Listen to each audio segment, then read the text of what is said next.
மனசை நல்லபடியா பாத்துக்கிறதுக்கான வழி என்னங்க? அதை நிறைய பேர் பாத்துக்கிறதே இல்லை. யாரை பார்த்தாலும் டிப்ரெஷன், ஸ்ட்ரெஸ், மனசு சரியில்லை, திடீர்னு தப்பான முடிவுகள் எடுக்கிறாங்க. நம்மளுடைய அறிவை வளர்த்துக் கொள்வதற்கு பல வழி இருக்கு.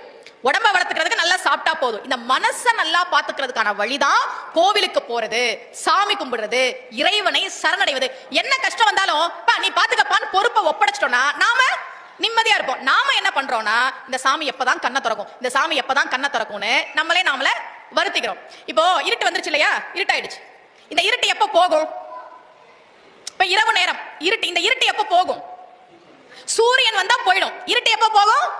சூரியன் வந்தா போயிடும். அந்த சூரியன் இருட்டு போனதுக்கு அப்புறம் வர்றேன் அப்படின்னு இந்த இருட்டு எப்ப போகும்? சூரியன் வந்தா போகும். ஆனா அந்த சூரியன் இருட்டு போகட்டும், நான் அப்புறமா வர்றேன்னா எப்படி இருட்டு போகும்? நாம என்ன தப்பு பண்றோம் தெரியுமா? ஏதாவது பிரச்சனை வந்தா, ஏதாவது கஷ்டம் வந்தா உடனடியா கோமதி அம்மன் கிட்டையும் சங்கரலிங்கத்தையும் வந்து சொல்லிடணும். ஆனா நாம கோச்சுக்கிட்டு அந்த சாமி அந்த பிரச்சனையை சரி பண்ணி கொடுக்கட்டும், அப்புறமா நான் கோவிலுக்கு வர்றேன்னு நினைச்சுக்கிறோம். தப்பு.